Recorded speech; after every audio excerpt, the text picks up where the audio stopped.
and respect. Your cooperation will be greatly appreciated. Thank you.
center file.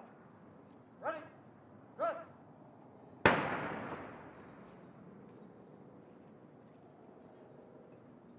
Ready? Run. Dress. Center. Dress.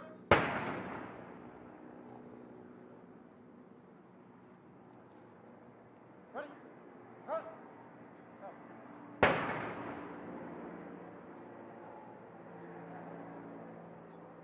Ready? Dress.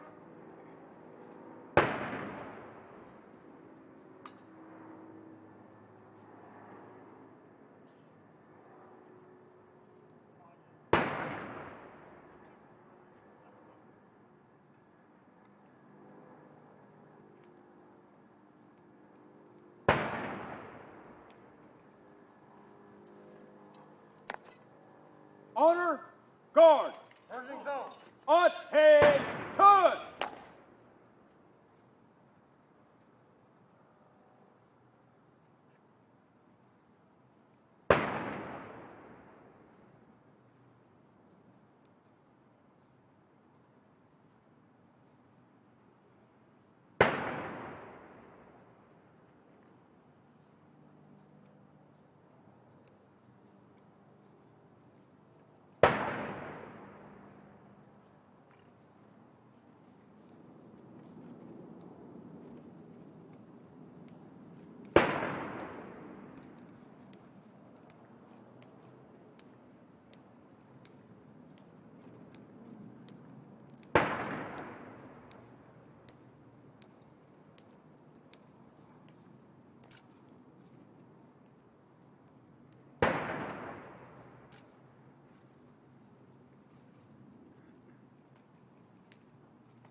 Ceremonial Ceremonial.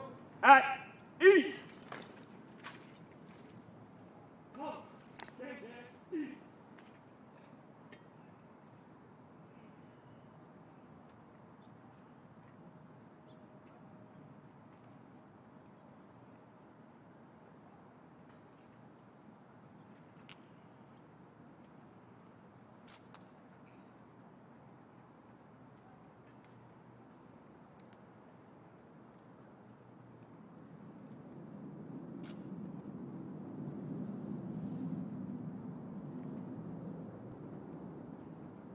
The President of the United States has arrived and is being greeted by the host for today's observance, the Honorable Dennis Mcdonough, Secretary of Veterans Affairs, and Major General Alan M. Pepin, Commanding General of Joint Task Force, National Capital Region, and the United States Army Military District of Washington.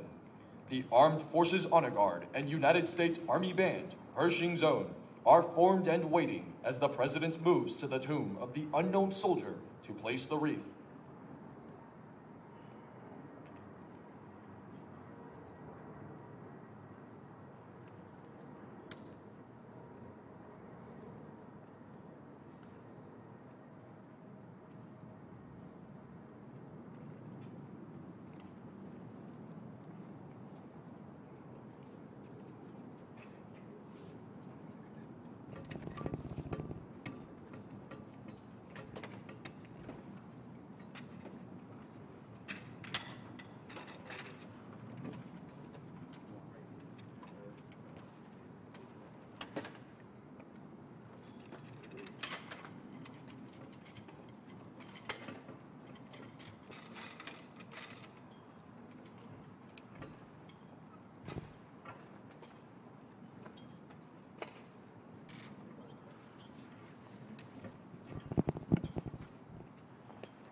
Honor, guard.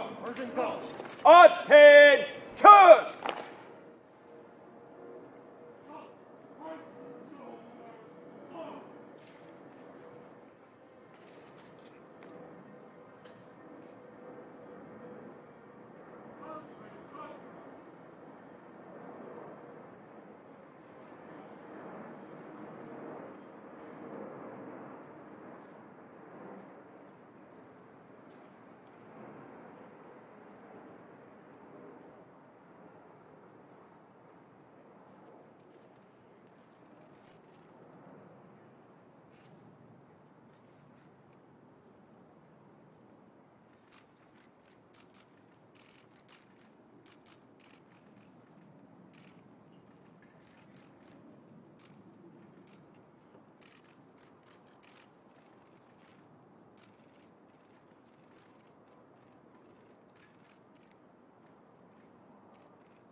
Order! Right shoulder. Or!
The wreath-laying ceremony is now complete.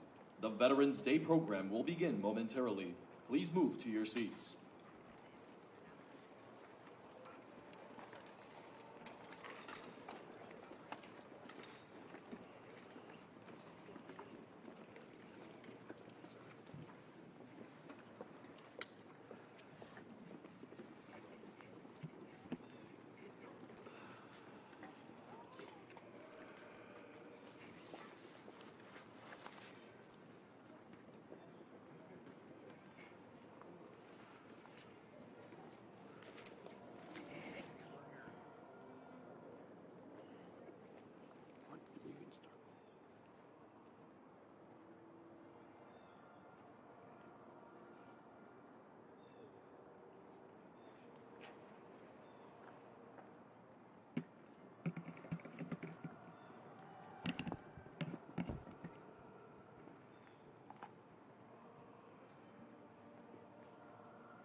Advance the colors. Colors. Forward. March.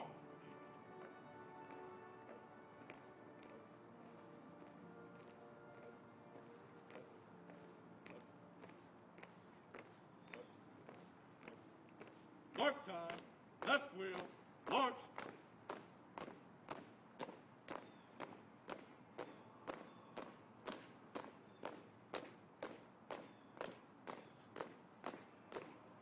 Color.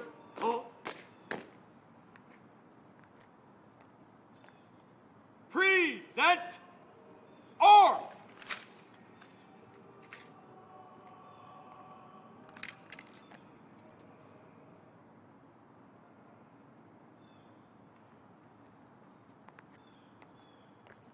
Order! Arms!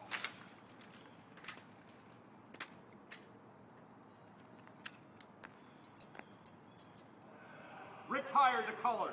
Colors. Left wheel, march.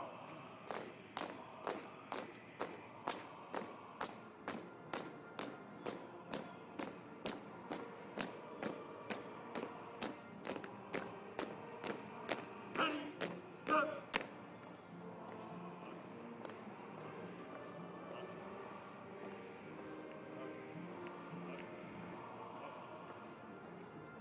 March.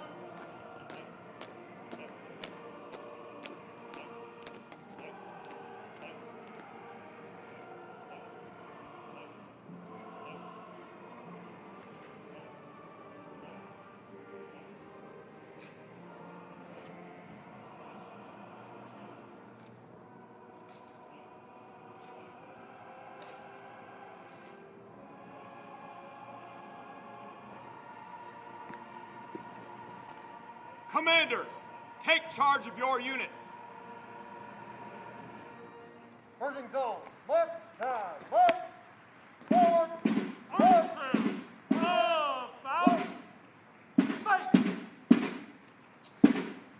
Forward.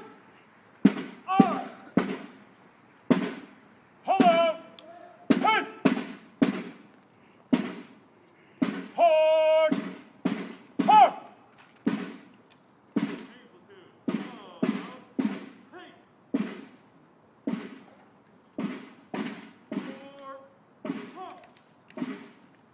Air Force platoon. Right. Heat. Or. Hurt. Coast Guard platoon. Now. Hey. Or. Army platoon. Forward. March.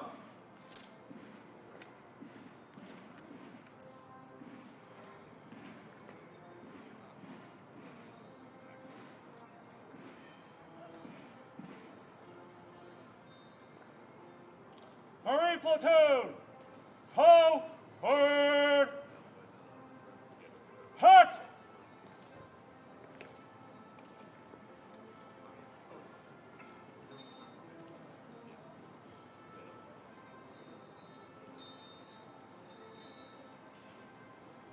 A platoon.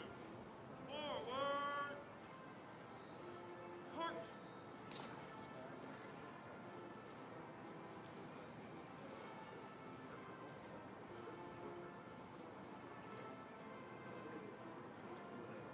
Air Force platoon.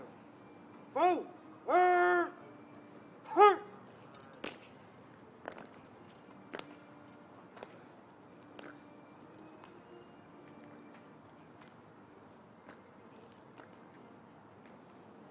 Coast Guard platoon.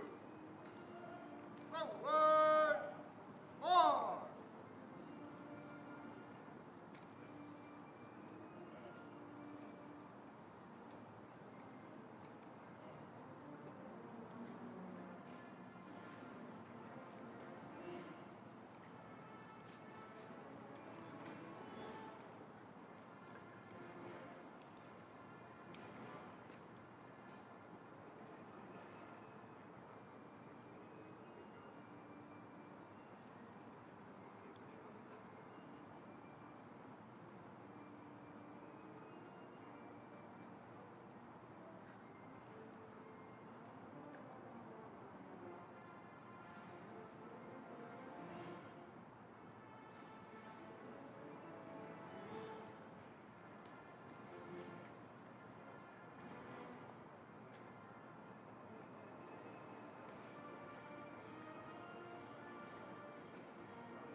as our omnipresent and ever-abiding God, have strengthened and upheld our service members and veterans through their darkest hours.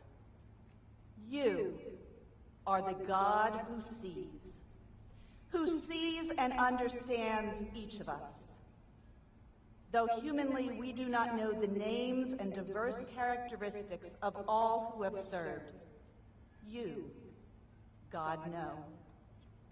As the inscription on the tomb of the unknown reminds us, here rests, in honored glory, an American soldier known but to God. Thank you for uniquely designing each of us, for knowing each of us, and for your everlasting care.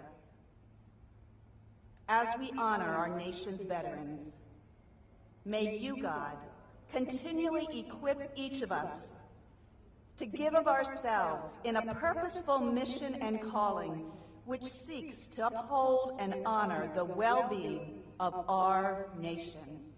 In your holy name we pray. Amen.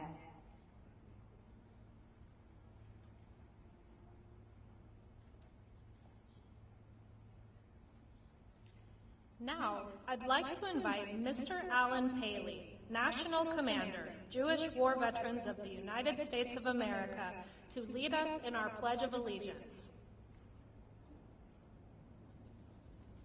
I pledge allegiance to the flag of the United States of America and to the republic for which it stands, one nation, under God, indivisible, with liberty and justice for all. Please be seated. It is now my distinct privilege to introduce the members of the Veterans Day National Committee located in box seats throughout the amphitheater. The committee was formed by presidential order in 1954 to plan this annual observance in honor of America's veterans and to support Veterans Day observances throughout the nation. Please hold your applause until I have introduced these special guests. If you're able, please stand when your name is called. Mr. Alan Paley, National Commander, Jewish War Veterans of the United States of America. Mr. Tom Burke, National Vice President, Vietnam Veterans of America. Mr. Matthew M. Fritz Mahelchik, Commander-in-Chief, Veterans of Foreign Wars. Retired Navy Chief James W. Campbell, National President, Fleet Reserve Association. Mr. Gregory S. Poon, National Commander, AMVETS. Mr. Charles Shearer, National Commander, Army and Navy Union. Retired Navy Fleet Master Chief Paul A. Kingsbury, President, Non-Commissioned Officers Association.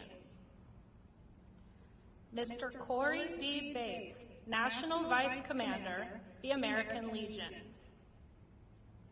Mr. James McCormick, National Commander, Military Order of the Purple Heart. Retired Marine Corps Sergeant Major Johnny Baker, National Commandant, Marine Corps League. Retired Army Chaplain Brigadier General Robert Pliskowski, National President, Military Chaplains Association. Retired Marine Corps Corporal Charles Brown, National President, Paralyzed Veterans of America. Retired Marine Corps Lieutenant Colonel Jack Murray, National Commander, Legion of Valor of the United States of America. Retired Army Lieutenant Colonel Michael A. Oken, MD, Commander-in-Chief, Military Order of the World Wars. Mr. Justin Jump, National President, the Retired Enlisted Association. Retired Army Staff Sergeant Leroy A. Petrie, President, Congressional Medal of Honor Society. Mr. Andy Marshall, National Commander, Disabled American Veterans. Retired Air Force Lieutenant General Dana T. Atkins, President and Chief Executive Officer, Military Officers Association of America.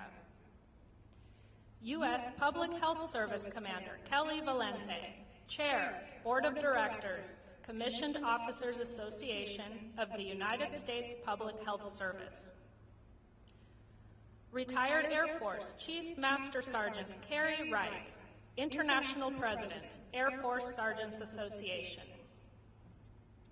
Mr. Robert Swan, National Commander, Polish Legion of American Veterans. Mr. Jeffrey J. Brodeur, National President, Korean War Veterans Association. Mr. Luis A. Vasquez Contiz, National Commander, American GI Forum. Mr. David Crum, National Commander, Catholic War Veterans of the United States. Mr. Joseph D. McNeil, Sr., National President, Blinded Veterans Association.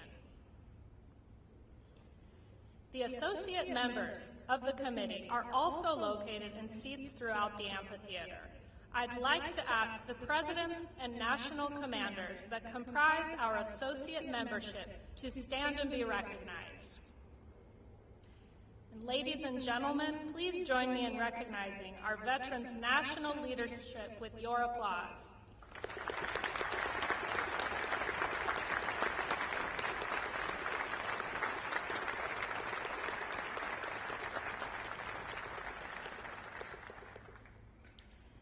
It is now my pleasure to introduce the Executive Director, Office of Army National Cemeteries and Army National Military Cemeteries, Ms. Karen Durham Aguilera. Good morning. On behalf of the dedicated men and women who serve here, welcome to Arlington National Cemetery. I would like to extend a warm welcome to the 46th President of the United States, President Joe Biden. Thank you, Mr. President, for being here today, honoring our nation's veterans. And our First Lady, Jill Biden, welcome. The Secretary of Defense, the Honorable Lloyd Austin. Secretary of Veteran Affairs, the Honorable Dennis Mcdonough and his wife, Kari. Secretary of the Army, the Honorable Christine Wormuth. Chief of Staff of the Army, General McConville and his wife, Maria, welcome. And Mr. Alan Paley, the National Commander of the Jewish War Veterans, thank you for being the Veteran Service Organization's host and for your participation in this important national observance. And to all dignitaries and families and everyone watching from across our great nation, thank you for being with us today. The cemetery is beautiful this time of year, and it is fitting that we once again recognize our veterans on these most hallowed grounds. Today is a celebration of honor, duty, and patriotism. Arlington National Cemetery is a solemn place surrounded by over 400,000 soldiers, sailors, Marines, airmen, and Coast Guard men, and their families who have proudly served our nation in peacetime and in war. While Memorial Day is dedicated to remembering those whom we have lost, today is a celebration of all of those who have worn the uniform, including and especially those who are still with us. I encourage each and every one of you to pause for a moment today and thank a veteran or military family member for their service and sacrifice. Today may be solemn, but it can also be joyous, as we remember loved ones, friends, comrades in arms who have served and may still be serving. I will also briefly talk about an historic event that concludes today with this observance. For the last year, we have held events to commemorate the centennial of the Tomb of the Unknown Soldier, with the interment of the World War I unknown. 100 years ago today, that service member completed his final journey from France and was laid to rest here in the heart of Arlington National Cemetery to represent all service members who had lost their lives and their identities. We did so to provide comfort and closure to those family members who were never given the opportunity to lay to rest their child, husband, or father. More of the history of the Tomb of the Unknown Soldier can be found in our commemorative educational programs online. I encourage everyone to learn more about this iconic site.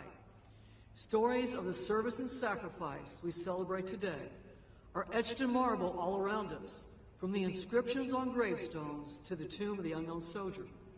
Most important are the patriotism, valor, and fidelity etched in the hearts and souls of our service members, past, present, and future. They are the vanguard of our freedom and our liberty.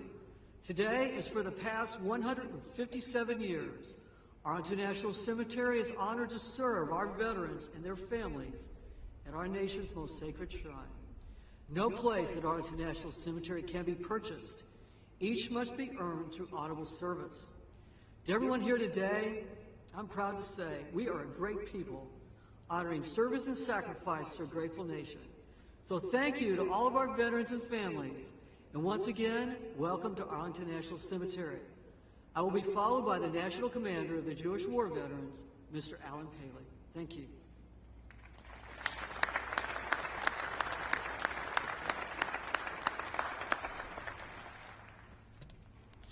President Biden, Secretary Mcdonough, Director Aguilera, Major General Pepin, distinguished guests, my fellow veterans, ladies and gentlemen. On Veterans Day, at the 11th hour on the 11th day of the 11th month, we pause for a few brief moments to both honor and pay tribute to the men and women who served in the defense of our country and then returned home. We owe you our thanks, our respect, and our freedom. George Washington spoke about the country's obligation to care for its veterans and their families. He said, "The willingness with which our young people are likely to serve in any way shall be directly proportional to how they perceive the veterans of earlier wars were treated and appreciated by their nation." Let us remember, treated and appreciated. Engraved on a granite wall of the Korean War Memorial a short distance from here is a simple but powerful phrase: freedom is not free. The freedoms we enjoy today were made possible by the more than 19 million living veterans and countless others who served in the defense of our country. The symbols of America and freedom are interlocked, and they are present here today. The flags flying, the white grave markers, and all of us, the veterans and service members who protected our nation. It is you that we celebrate and honor today. Our work continues as citizens in supporting America's veterans and service members. JWV and VSOs must continue to fight for adequate funding for VA services and assure that issues facing veterans from all eras remain at the forefront.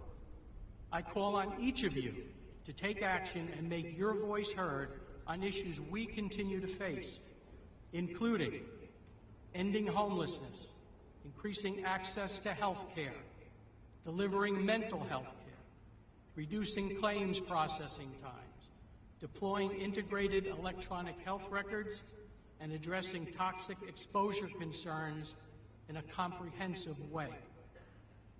Seated throughout the amphitheater this morning are the leaders of many veteran service organizations. Every VSO was created with the purpose to advocate for the unique needs of the veteran community. VSOs understand and work tirelessly to maintain and improve the benefits we earned.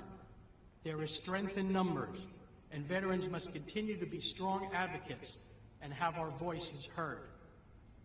When the Jewish War Veterans celebrated its 100th anniversary, our National Commander, Robert Zweiman, also addressed this gathering. His closing remarks that day are just as powerful today as they were in 1996. He said, and I quote, "Never should our government presume that by setting aside but one day, they have met their obligation to the survivors of yesterday's wars and today's or tomorrow's conflicts. We welcome your thoughts that this is not merely a singular day of honor, but indeed a public recognition of obligation to service. And we welcome your concerns that such obligation must be answered with compassion and with resolve." End quote. I stand before you as a veteran myself. As we honor, celebrate, and share thanks, we must remain vigilant and continue to ensure that the freedoms, benefits, and services we enjoy today remain with us for centuries to come. May God bless those who have earned the title of veteran, and may God bless the United States of America. Thank you.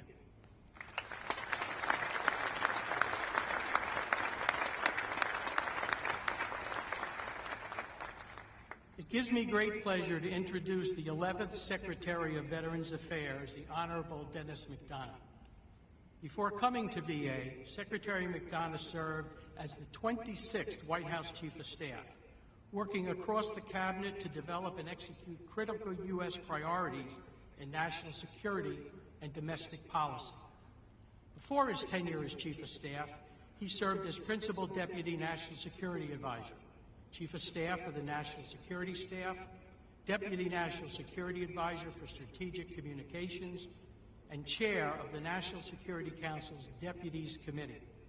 In all of those roles, he helped lead the administration's work on behalf of veterans and military families. He believes deeply, as he testified to Congress, that there is no more sacred obligation nor noble undertaking than to uphold our promises to our veterans, whether they came home decades ago or days ago. Join me in welcoming the Secretary of Veterans Affairs, Dennis Mcdonough.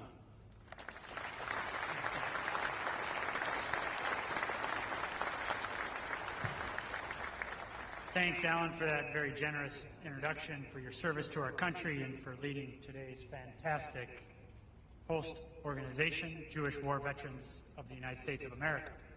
Mr. President, welcome. My deepest thanks to you and to the First Lady for being here. We are forever grateful for your leadership, for your unwavering support of our nation's veterans, their families, caregivers, and survivors. Let me also acknowledge the distinguished leaders from the Cabinet, Congress, VA, veteran service organizations, veteran family and caregiver advocacy organizations, and our Veterans Day National Committee. It's great to be here with you. Most of all, thanks to the veterans, their families, caregivers, and survivors with us this morning. This day is your day, and it's an honor to spend it with you. Each year, America pauses on November 11th to remember and recognize those men and women who fought our nation's wars and defended us during periods of restless peace. From the beginning of our fight for independence at Lexington and Concord to the end of the longest war in American history in Afghanistan, millions of veterans have risked their lives to preserve the democratic ideals of this great nation. We live in peace and prosperity today because of them and because of you. On this day, we must not only appreciate those great blessings and the vets who delivered them, we must also remember the terrible cost at which they came. Veterans have told us of the costs of war throughout history.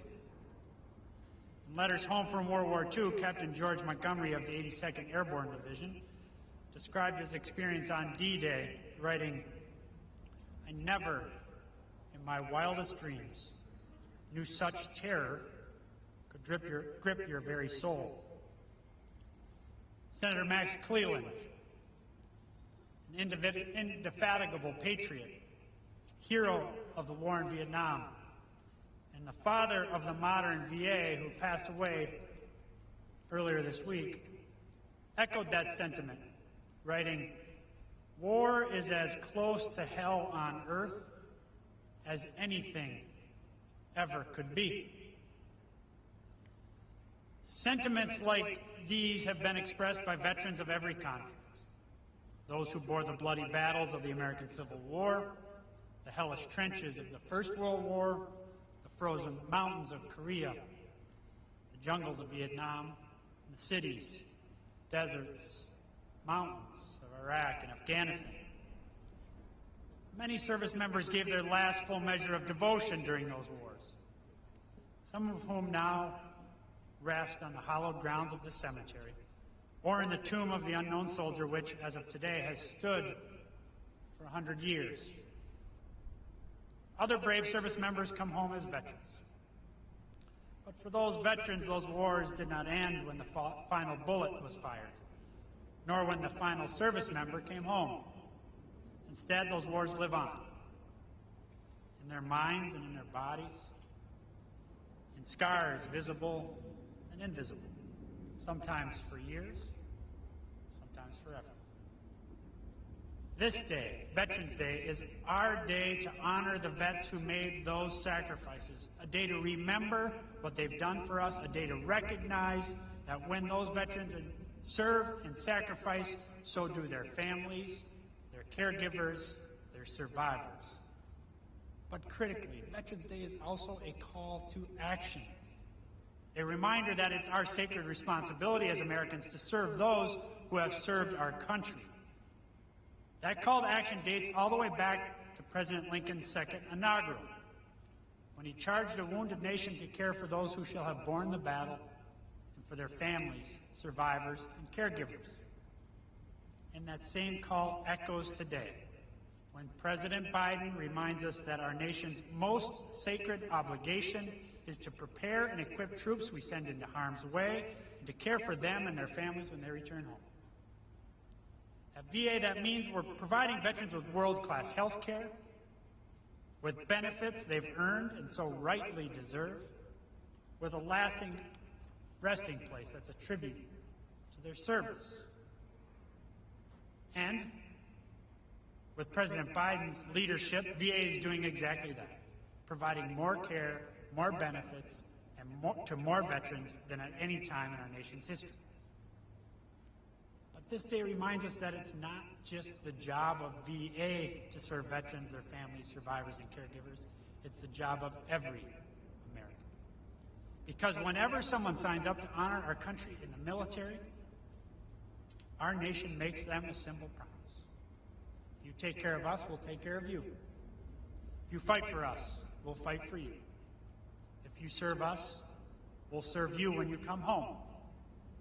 The thing is, our nation as a whole makes that promise. But it's on all of us, every single one of us, to keep that promise. There are many ways to do that. From reaching out to the veterans in your life, to lending a hand when a veteran needs help, to doing your small part to uphold the principles of democracy for which veterans have fought and bled to defend. Whatever the method, serve veterans and serve them well. Remember their sacrifices, recognize their service, and recommit and renew your pledge to them, because that is our most sacred responsibility as Americans on this Veterans Day and every day. I know of no one who keeps that promise better than President Biden. As a senator, as vice president, and now as president, and as the surviving father of an Iraq war veteran, President Biden has dedicated so much of his life to serving those who have served us. Veterans, their families, survivors, and caregivers could not ask for a stronger advocate. And so, without further ado, it is my great personal and professional honor to present to you our Commander-in-Chief, the President of the United States of America, Joe Biden.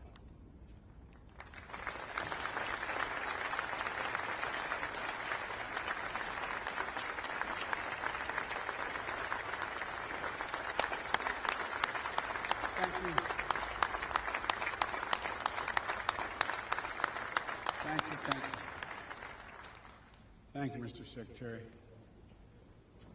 Folks, being President of the United States, you are afforded many opportunities to try to express your love, commitment, and admiration for the American people. And I must say to you that the single greatest honor I have been afforded as president is to stand before so many of you, those Medal of Honor winners out there, and talk about Veterans Day and veterans. I want to welcome all the cabinet members and honored guests joining us today, including the father of our Secretary of State, who served in the Army Air Corps during World War II, Ambassador Donald Blinken, whose birthday is today. Happy birthday.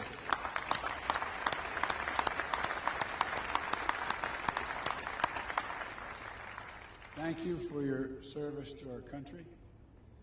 And I just want to tell you, I know you're a little younger than I am, but, you know, I've adopted the attitude of the great Negro at the time pitcher in the Negro Leagues, went on to become a great pitcher in the pros, into the Major League Baseball after Jackie Robinson.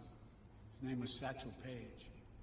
And Satchel Paige, on his 47th birthday, pitched a win against Chicago. And all the press went in and said, Satch, it's amazing. 47 years old. No one's ever pitched a win at age 47. How do you feel about being 47? He said, boys, that's not how I look at it. I said, how do you look at it, Satch? I said, I look at it this way. How old would you be if you didn't know how old you were? I'm 50 years old, and the ambassador's 47. But all kidding aside, Mr. Ambassador, thank you for your service during World War II, as well as your service as an ambassador. And thank you for raising such a fine man, Tony Blinken, our Secretary of State. To all our veterans, past and present, we thank you, we honor you, and we remember always what you've done for us. I'd like to recognize one of our national heroes who is here today, Medal of Honor recipient, Mr. Brian Thacker. During the Vietnam War, then First Lieutenant Thacker put the safety of his fellow troops above his own, providing cover fire against an attacking enemy, and even calling in artillery fire on his own position so our forces had a better chance to withdraw. Wounded, unable to leave the area, he evaded capture for 8 days until finally federal friendly forces retook the position. Yours is a remarkable story. It'll never be forgotten. We'll also never forget the stories of American leaders and icons we've lost recently, who shaped our nation in ways that are hard to measure. I've lost, like many of you, 3 good friends in the last month. General Colin Powell, a child of immigrants who grew up to be the chairman of the Joint Chiefs of Staff, the Secretary of State, a man who was a friend but who earned the universal respect of Americans and people for his leadership in uniform and out. And a guy who became good friends, and many times I was in and out of Iraq as a vice president and a senator, General Ray Odierno. I met him multiple times in Iraq, and who did so much to help get us where we are today, and who always put the troops and his veterans first. It was an honor to have my son, Major Biden, serve under his command at the time. And my friend and colleague, who was mentioned already, United States Senator Max Cleland, who was a triple amputee, knew the cost of war as well as anyone could ever know it, and went on to champion the dignity and care of Americans and wounded veterans throughout his life. We lost all 3 of these incredible veterans in the last several weeks, and our hearts go out to their families. These are stories that inspire generation after generation of Americans to step forward to defend our nation. And today, we pay homage to the unrelenting bravery and dedication that distinguish all those who have earned the title of American veteran. It's an honor that not only a small percentage of Americans can claim, and one that marks those who are able to claim it as brothers and sisters. It's a badge of courage that unites across all ages, regardless of background, because to be a veteran is to have endured and survived challenges most Americans will never know. You've come through the trials and testing, braved dangers and deprivations, faced down tragic realities of war and death. You've done it for us. You've done it for America, to defend and serve American values, to protect our country and our Constitution against all enemies, and to lay a stronger, more secure foundation on which future generations can continue to build a more perfect union. Each of our veterans is a link in a proud chain of patriots that has stood in the defense of our country from Bunker Hill to Belleau Woods, Gettysburg to Iwo Jima, Chosin Reservoir to Konar Valley. Each understood the price of freedom, and each shouldered that burden on our behalf. Our veterans represent the best of America. You are the very spine of America, not just the backbone, you're the spine of this country. And all of us owe you. And so on Veterans Day, and every day we honor that great debt and recommit ourselves to keeping our sacred obligation as a nation to honor what you've done. We have many obligations to our children, to our elderly, to those truly in need. But I've gotten in trouble way back when I was a young senator for saying we only have one truly sacred obligation. We have many obligations, but one truly sacred obligation. To properly prepare those and equip those who we send into harm's way, and care for them and their families while they're both deployed and when they return home. This is a lifetime sacred commitment. It never expires. And for me and for Jill and for the entire Biden family, it's personal. When Bo was deployed to Iraq, after spending 6 months in Kosovo as an assistant U.S. attorney trying to set up a criminal justice system, I got a call from him one day. He said, "Dad, what are you doing Friday?" And I said, "What do you need, hon?" What do you need? He said, "I'd like you to pin my bars on." I said, "What in the heck have you done?" He said, "Someone's got to finish these wars, Dad." True story. Jill and I learned what it meant to pray every day for the safe return of someone you love. So many of you have done that. Our grandkids learned what it meant to have their dad overseas in a war zone instead of back at home for a year, tucking them into bed and reading that story every night. Thousands of Americans, tens of thousands, have had that experience. As the English poet John Milton wrote, "They also serve who only stand and wait."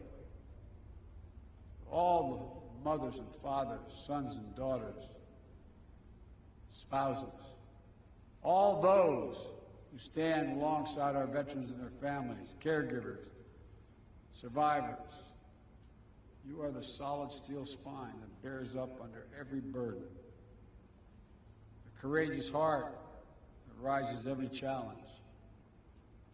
We've asked so much of you for so long, and our nation is grateful. For 2 decades, the lives of our service members and their families and veterans have been shaped by the conflicts in Iraq and Afghanistan. Since 9/11, hundreds of thousands of Americans have served. So many are still serving today in harm's way, and we cannot forget them. The American people are forever grateful and in awe of what you've accomplished. But in fulfilling their mission, so many veterans and their families and caregivers have been through hell. Some facing Deployments after deployment, spending months and years away from their families, missing birthdays, anniversaries, and collections. I remember one of the last times I flew into Iraq in the so-called Silver Bullet. I remember walking up to the cockpit, and the crewmasters along with the pilots were up there, and I said, "How many of you, is this your first tour?" No one raised their hand. There were 5 people. Second tour, no one raised their hand. Third tour, 2 raised their hand. Fourth tour, 2 raised their hand. Fifth, 1 raised their hand. Folks, on Veterans Day, we have to always remember that there's nothing low risk or low cost about war for the women and men who fight it. I carry with me in my pocket every single day.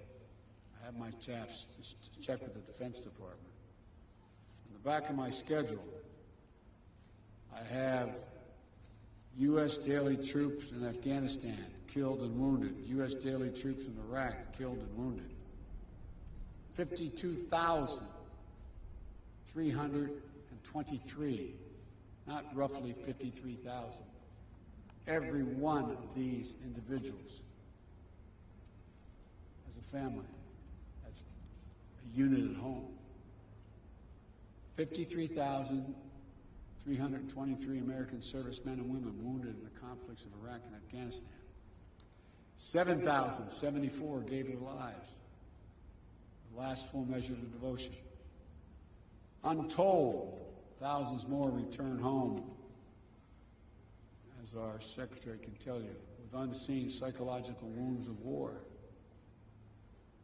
The enduring grief borne by our Gold Star families. These are the cost of war that we'll carry as a nation for decades to come. And all veterans, service members, their families, caregivers, survivors, I want you to know that our administration is going to meet the sacred obligation that we owe you. We're going to work with Congress, Republicans and Democrats together to make sure our veterans receive the world-class benefits that they've earned and meet the specific care, specific needs that they each individually need. That means expanding presumptive conditions for toxic exposure, particulate matter, including Agent Orange and burn pits. We're going to keep pushing on this front to be more nimble and responsive, reviewing all the data and evidence to determine additional presumptive conditions that make sure our veterans don't have to wait to get the care they need.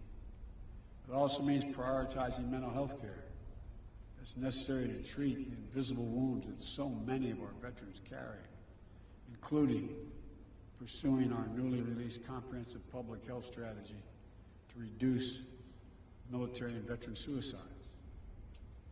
I want to say clearly to all our veterans, if you're struggling, you're so used to never asking for anything. If you're struggling, reach out. Call the Veterans Crisis Line. Having trouble thinking about things. It's no different than if you had a wound in your arm. It's also making sure that the growing population of women and LGBTQ plus veterans receive appropriate services and support. As we continue our efforts to defeat the pandemic and build back better, it means keeping the needs of veterans front and center. The American Rescue Plan included $17 billion to support VA's COVID-19 response, to get vaccine shots in arms as fast as possible, and to fund programs that provide rapid retraining assistance for veterans who may have lost their jobs in the pandemic, housing assistance, debt forgiveness, and to invest in improving VA facilities and the living conditions of vulnerable veterans.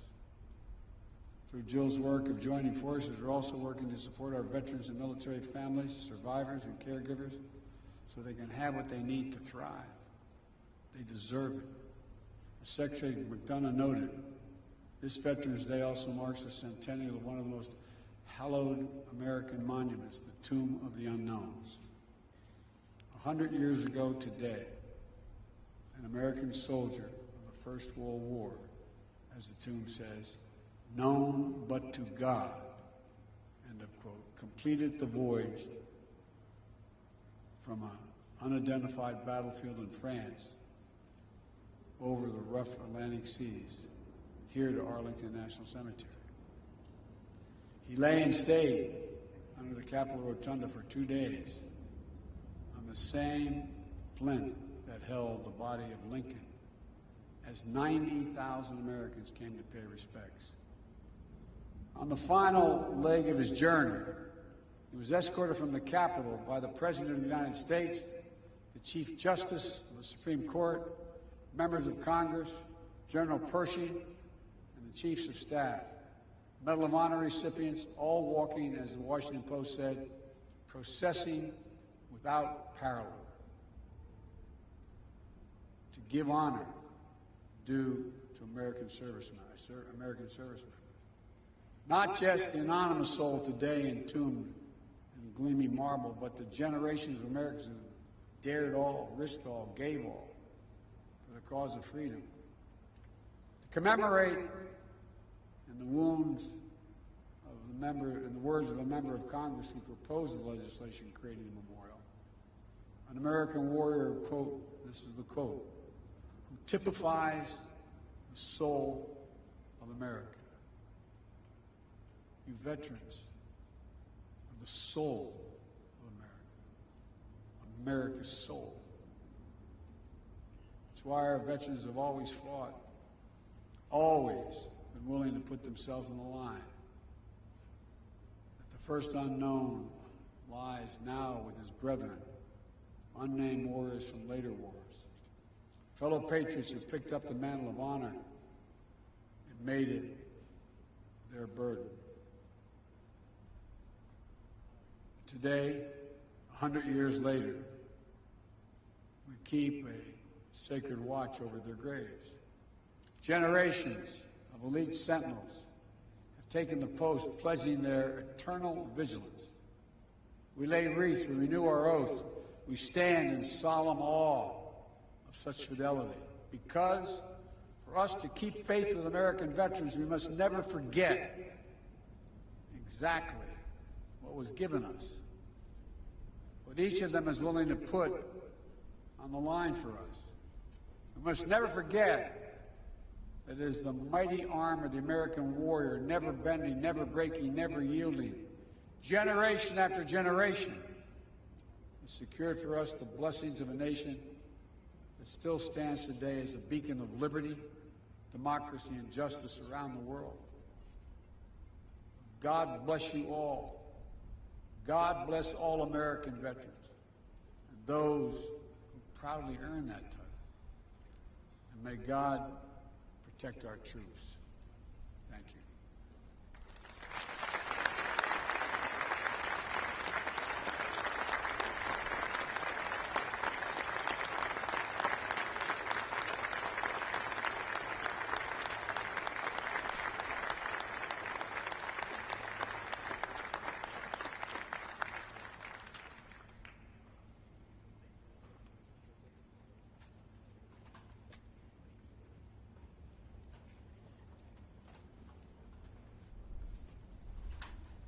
Ladies and gentlemen, and now the United States Coast Guard Band will play and the Armed Forces Chorus will sing, God Bless America.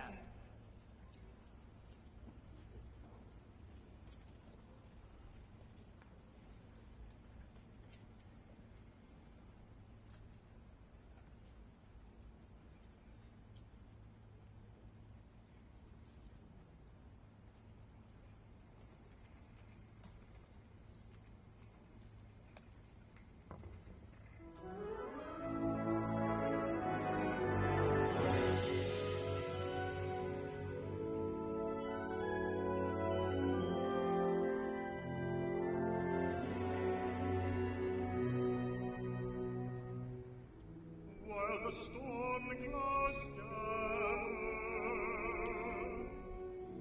far across the sea. Let us swear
be seated for the departure of the President of the United States and the official party. Thank you for joining us today as we celebrate and honor all who served.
This concludes the 2021 National Veterans Day Observance.